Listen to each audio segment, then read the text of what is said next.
Cheikh Diop au micro, Alex Ndiaye à la technique. Les titres de ce journal, le roi du Maroc, hôte du Sénégal. Il est présentement accueilli à l'aéroport Léopold Sédar Senghor par le président Macky Sall. C'est la 8e visite royale dans notre pays. L'agenda de Mohamed VI prévoit un discours sur la marche verte et des entretiens avec le chef de l'État sénégalais. Une soixantaine de petites et moyennes entreprises de Touba qui bénéficient d'une formation en structuration artisanale d'arachide. C'est pour les aider à mieux lutter contre l'aflatoxine.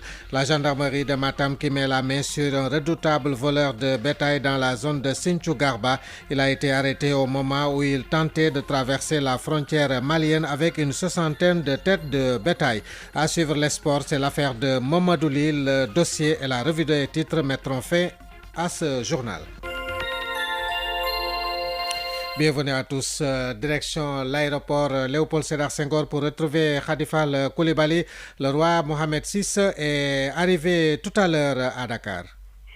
Bonsoir, cher Diop, et bienvenue ici à l'aéroport Léopold Sédar Senghor, où le roi du Maroc, Mohamed VI, a fini de faire la revue des troupes.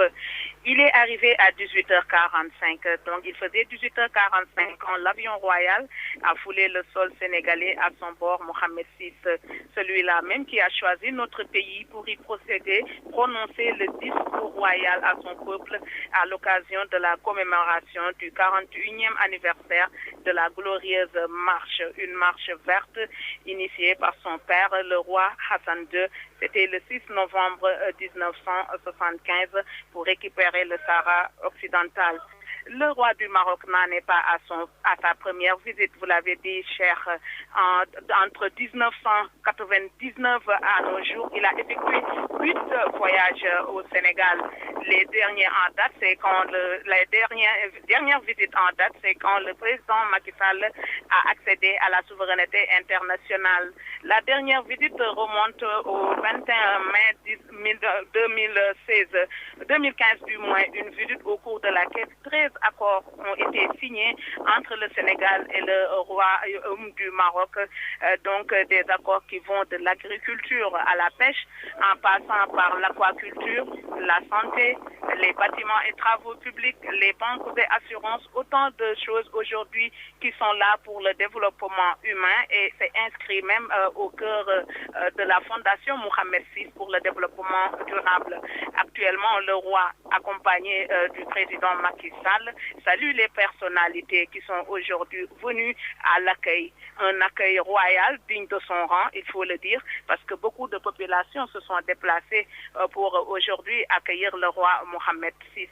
Un roi Mohamed VI habillé aux couleurs de ses armoiries, c'est-à-dire le rouge et l'or. Le rouge et l'or, accompagné du président Macky Sall. Là, il salue la communauté marocaine qui lui font les honneurs, donc, dû à son rang. On parle d'une déclaration des deux chefs d'État, le roi Mohamed VI et Macky Sall. Est-ce que vous avez la confirmation? C'est confirmé, cher Diop, parce que c'est aujourd'hui l'occasion qui se présente, parce que ce n'est pas tous les jours. C'est comme si aujourd'hui Macky Sall avait décidé de fêter l'accession du Sénégal à l'indépendance en Gambie, parce que la marche verte est un des moments forts au Maroc. Aujourd'hui, si le roi décide de prononcer le discours royal à Dakar, c'est un symbole fort. Donc, forcément qu'il y aura tout de suite comme ça deux déclarations des chefs d'État, une déclaration du roi du Maroc et une autre du président Macky Sall. Voilà. Khadifal, on vous garde en repérage. Dès que les discours vont commencer, nous reviendrons à vous le temps de poursuivre ce journal. Justement, le président Macky Sall a, dans une déclaration à la presse, souligné qu'il s'agit de la 8e visite royale du roi au Sénégal. Le président sénégalais a aussi noté que les relations entre Dakar et Rabat sont passées ces dernières années à un palier supérieur, porté par la volonté des deux chefs d'État. Nous écoutons le chef de l'État, Macky Sall. Le symbolisme de la date, c'est que Sa Majesté a voulu, au cours de son séjour à Dakar, prononcer son discours historique pour un événement historique, la Marche verte, et pour la première fois en dehors du territoire marocain. Il a tenu à le faire à Dakar. Le seul fait d'avoir choisi un pays autre que le Maroc, un pays africain, aujourd'hui c'est le Sénégal, est symbolique de la nature de la relation, mais aussi montre le choix de Sa Majesté de parler à l'Afrique et aux Africains. Je la ressens comme une expression de grande amitié. Je ne trouve pas les mots en vérité qui conviennent pour caractériser cette forme d'amitié et d'amour pour notre pays. Évidemment, je considère aussi par ailleurs que Sa Majesté le roi Mohamed VI est très lié au continent africain, ce qui est une bonne chose puisqu'il est aussi africain. Le Maroc est dans l'Afrique, mais le fait que son souverain soit si régulièrement dans les savanes africaines, dans les forêts africaines, dans les contrées, les villes et les campagnes africaines est une marque d'un choix qu'il me plaît de souligner. Il est clair qu'il a une vision de l'Afrique et de ce que doit être l'Afrique de demain. Il a une ambition aussi pour le continent. Déjà, il est à son 8e voyage au Sénégal et parfois des voyages exceptionnels. Je me rappelle le dernier qu'il a effectué au Sénégal il y a un an et demi, et il est resté 9 jours. Donc on n'est plus dans le cadre des relations traditionnelles et diplomatiques. C'est des relations d'amitié spéciales qui corroborent justement cette relation bien particulière. Voilà, le président Macky Sall qui salue donc ces relations amicales entre le Sénégal et le Maroc. 8e visite royale de Mohamed VI au Sénégal. Le président Macky Sall qui salue les bonnes relations entre notre pays et le Royaume du Maroc. Je rappelle que le roi Mohamed VI vient d'arriver à Dakar. Il est présentement à l'aéroport Léopold Sédar Senghor. 2 déclarations sont attendues, celle du président Macky Sall et du roi du Maroc. Ces déclarations, vous pouvez les suivre en direct sur Radio Sénégal avec notre reporter sur place Khadifal Koulibaly. Vous écoutez les informations sur Radio Sénégal, il est 19h06. Dans le département de Kanel, la gendarmerie a mis fin aux agissements d'un voleur de bétail qui écumait la zone de Sinthiou Garba. Dans cette localité, le malfaiteur a subtilisé plus d'une 60aine de têtes de bétail. Il a finalement été appréhendé à Sinthiou Fardjar en tentant de gagner la frontière malienne. Correspondance d'Audegnan. À Matam, les éléments de la sécurité de la gendarmerie nationale continuent à relever le défi sécuritaire pour le bien des populations. Dans le département de Kanel, ici, malgré les moyens limités, c'est la brigade territoriale de Sémé qui vient de se signaler dans la lutte contre le vol de bétail. En effet, c'est à Sinthiou Fadjar, localité située à la lisière des départements de Kanel et de Bakel, qu'ils sont parvenus à mettre hors d'état de nuire un berger qui avait soustrait une 60aine de têtes de bétail, notamment des ovins à Sinthiou Garba. Sinthiou Garba, localité est située à plus d'une centaine de kilomètres du lieu. Selon les informations qui nous sont parvenues, le malfaiteur s'était présenté à la dite localité sous le titre de berger. Engagé par un maître coranique du nom de Amat Nguet, le berger voleur de disparaître le lendemain. Saisi de l'affaire, les hommes en bleu d'actionner les différents réseaux de renseignement. Au bout du compte, c'est un camionneur intrigué par la posture douteuse du malfaiteur qui a tenu à informer les gendarmes venus des renseignements nécessaires, les éléments de la brigade de Sémé de pister le malfaiteur avant de mettre la main sur ce dernier. Appréhendé, le voleur en partance pour le Mali a d'avouer son forfait. RTS Matam, Daourénian. Daouda, merci. Une 60aine de petites et moyennes industries de Touba viennent de bénéficier d'une formation de 4 jours en structuration artisanale d'arachide, une initiative du ministère de l'Industrie. L'objectif visé est de débarrasser l'huile de fabrication artisanale de l'aflatoxine. Voici Amadou Salledja, directeur des petites et moyennes industries, au micro de Abdoulaye Ban. On a à peu près 60 petites et moyennes industries dans le traitement de l'huile ségale à Touba. La capacité installée pour l'ensemble de ces unités journalièrement, c'est près de 570 tonnes par jour. Ce qui fait à peu près, en termes de disponibilité, on est autour de 273 000 litres d'huile par jour.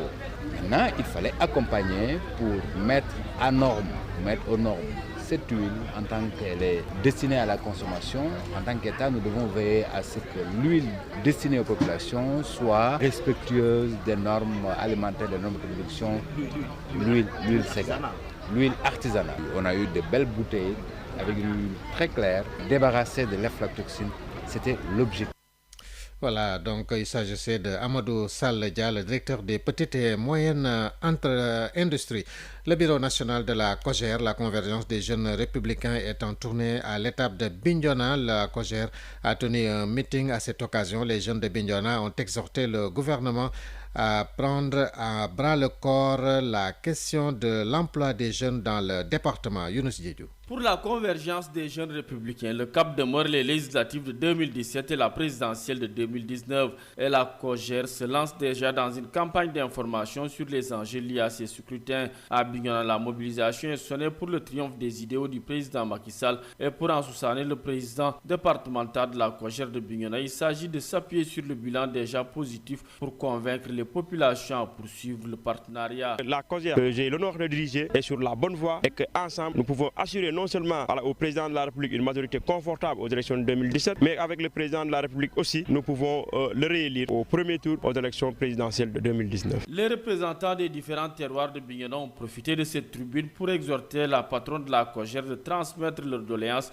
au chef de l'État. Il s'agit pour l'essentiel du règlement de la question du sous-emploi dans la zone sud. Pour Souleymane Baké Badji Lefoni, jadis épicentre du conflit armé, revu politiquement et des activités sont déroulées jusque dans la bande frontalière. C'est pourquoi ils plaident pour le désenclavement de ces terroirs et la mise en place de fermes agricoles. Ils peuvent donc compter sur Mme Thérèse Faye Diouf, la coordinatrice nationale de la COJER. Le gouvernement du Sénégal est en train de développer les fermes agricoles, mais aussi les domaines agricoles communautaires qui visent à développer l'emploi chez les jeunes. Ce secteur est très développé ici en Casamance et le gouvernement aussi est en train de travailler pour encore une fois multiplier ces dates et surtout pour renforcer les jeunes dans le cadre de l'exploitation de la terre. Parce que nous savons qu'ici en Casamance, si on développe l'agriculture, nous pouvons réussir. La patronne de la COJER se désole de la division qui mine la COJER de Bignona et compte s'investir pleinement pour sceller l'unité entre ces entités. Elle a exhorté ses camarades de Bignona à encadrer et à accompagner les militants tout au cours du processus d'inscription sur les listes électorales. Ziguinchor, Younous Diédiou pour Radio Sénégal. Younous Diédiou, merci. L'ONG Futur au présent étraîne sa maison de l'éducation à Kandé Simbing. C'est un quartier de Ziguinchor. Cette MDE va ainsi permettre de retirer les enfants, surtout les filles, du travail précoce et les remettre sur le chemin de l'école. La correspondance d'Aline Badara Djemi. Non content d'avoir mis en place un centre d'accueil et d'hébergement pour enfants en situation de vulnérabilité suivi d'un programme de santé à leur bénéfice, l'ONG Futur au présent vient de construire une maison de l'éducation grâce à l'appui financier de l'Union européenne. Un centre qui a pour mission de sortir les filles des rues et de les remettre sur le chemin de l'école. Marine Fourier, directrice exécutive de Futur au présent. En 2014, nous avons ouvert la maison de l'éducation qui sort ces petites filles du travail précoce et les remet sur la route de l'école. Ce qui nous rassemble aujourd'hui, c'est l'inauguration de ce nouveau bâtiment. Ce terrain est un lieu d'espoir. Cet espoir est très simple, c'est que les enfants, toutes les filles et fils de Ziguinchor puissent aller à l'école, puissent apprendre, réussir leurs études, construire leur vie et celle de leur famille et devenir des citoyens, vivre dans la fierté et la dignité. Aujourd'hui, à l'heure où la formation et la santé occupent une place non négligeable dans le plan Sénégal émergent à travers notamment son axe 2, les réalisations de l'ONG Futur au présent entrent en droite ligne avec la vision du chef de l'État, Al-Hassan Sall, gouverneur de Ziguinchor. Je dois dire à l'image de César que je suis venu, j'ai vu, mais je suis surtout convaincu. Convaincu que ce qui se fait ici entre en droite ligne de la politique définie par le chef de l'État. Cette politique nationale de développement arrimée au plan Sénégal émergent, principalement à l'axe 2 du plan Sénégal émergent, axe dédié au capital humain et à la protection. Soucieuse de l'éducation et de la santé des enfants, de compétences transférées aux collectivités locales, la mairie de Ziguinchor n'a pas tardé à octroyer l'espace dans le quartier de Sibin. Une action qualifiée de partenariat gagnant-gagnant par le conseil de quartier à Ziguinchor pour la RTS. Aline Badara Djemé. Aline Badara Djemé, merci. L'actualité internationale après le décès hier d'un militaire français de l'opération Barkhane au Mali. Ce dimanche, c'est un casque bleu de la MINUSMA qui a été tué dans une nouvelle attaque contre la mission des Nations Unies pour la stabilisation du Mali. Un convoi de la MINUSMA a été attaqué dans le centre du pays à environ 25 km de la ville de Douenza. Le convoi a sauté sur une mine et les assaillants sont sortis de leur cachette en ouvrant le feu. Un casque bleu est mort, 7 autres sont blessés, dont 3 dans dans un état grave. En Somalie, nouvel attentat des Chebab à Mogadiscio. 2 soldats de l'armée nationale ont été tués et 5 autres blessés par l'explosion d'une voiture piégée hier près du siège du Parlement de Mogadiscio. Un kamikaze a précipité son véhicule chargé d'explosifs sur un convoi militaire au centre de la capitale somalienne.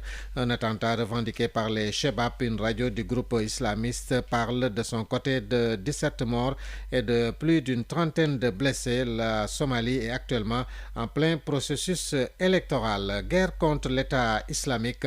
Un nouveau front s'ouvre à Raqqa en Syrie. Ce matin a démarré l'opération Colère sur l'Euphrate lancée par les forces arabes kurdes pour sortir les combattants de l'État islamique de leur fief de Raqqa. L'offensive mobilise près de 30 000 hommes des forces démocratiques de Syrie, dont la majorité est composée de Kurdes. Au même moment, l'offensive contre la ville de Mossoul en Irak se poursuit et se heurte à une forte résistance des djihadistes.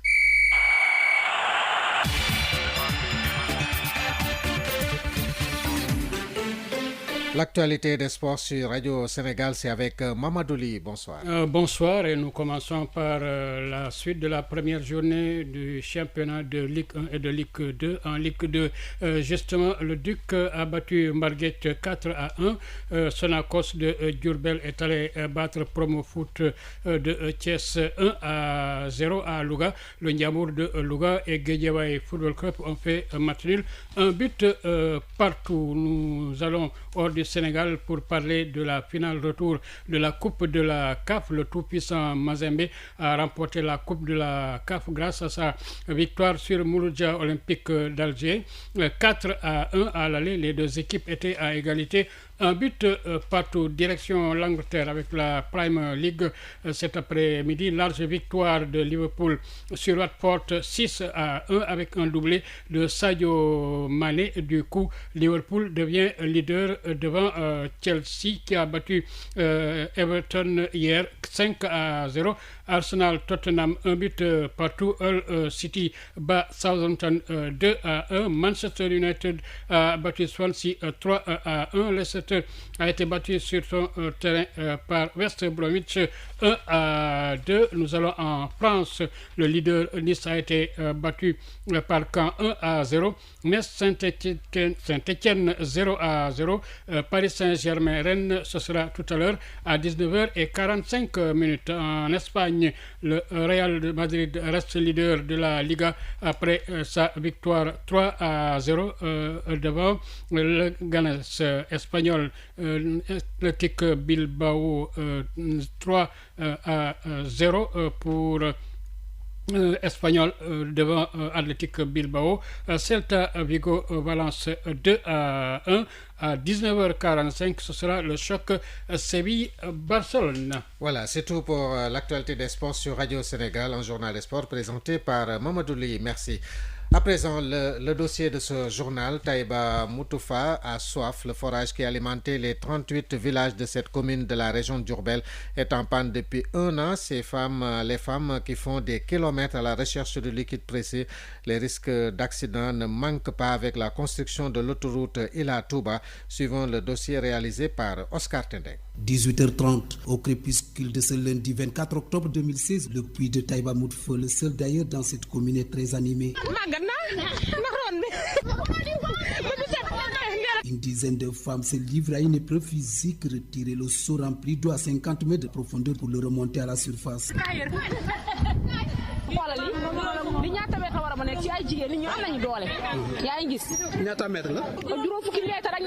Malgré la dureté de la tâche, elle se donne parfois du plaisir.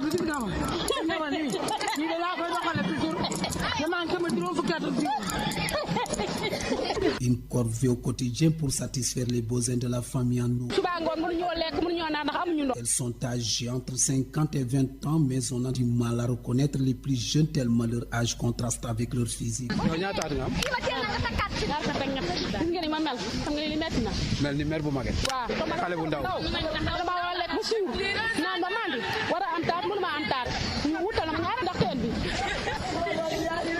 Depuis presque un an, Taïba Moutoufa n'est pas dans l'ère des temps ce 21e siècle. La problématique de l'eau ne se conjugue plus au passé. Siga Sen, la femme la plus âgée du groupe, témoigne son calvaire. Regarde mes mains, elles sont toutes détruites. Je n'ai personne pour m'aider alors que j'ai 50 ans. Nous restons là jusqu'à tard dans la nuit pour chercher de l'eau. Je suis épuisée et déprimée. J'avais la forme, mais maintenant je n'ai plus de force. Même ma voix est abîmée.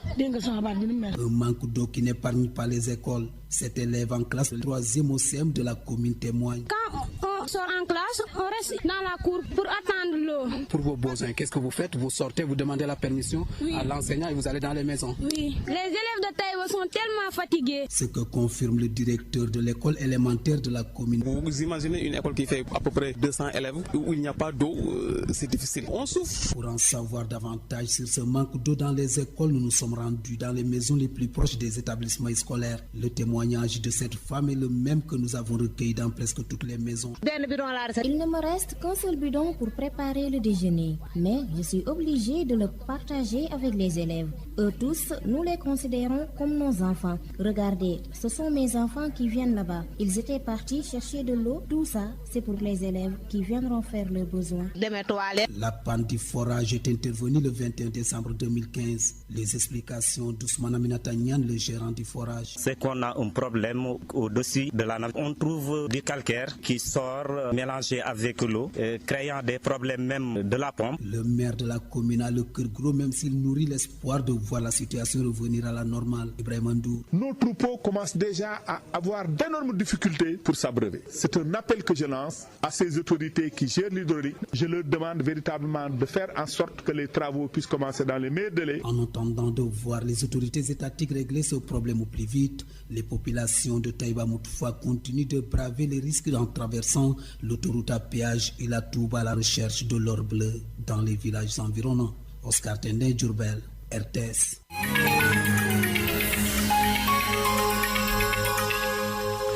À présent, la revue des hebdomadaires, c'est une présentation de Aaron Diouf. Le Parti socialiste à la une cette semaine de la presse hebdomadaire. Quand Nouvelle Hebdo se demande s'il s'agit là, avec ces événements chez les Verts, d'une implosion. Nouvelle Hebdo, lui, se veut affirmatif. En effet, renseigne l'hebdo du groupe des médias de Tanor à Khalifa Sall. Nouvelle Hebdo revient sur ce qu'il qualifie de plus grave crise depuis 20 ans au Parti socialiste, parce qu'entre le PS qui est dans le pouvoir et le PS ancré dans l'opposition, on se regarde en chien de faïence. Résultat prédit Abdoulaye Mbow de l'hebdomadaire sur la route menant au carrefour des législatives de 2017 et à la présidentielle de 2019 a lieu la plus grave des crises socialistes depuis les scissions qui ont conduit au départ, se rappelle mon confrère de Djibo Leïtika et Moustapha Niasse. Ousmane Tanor Dieng donc choisi pour présider le Haut Conseil des collectivités territoriales. De quoi faire croire, selon Nouvel Horizon, que les socialistes sont bien servis durant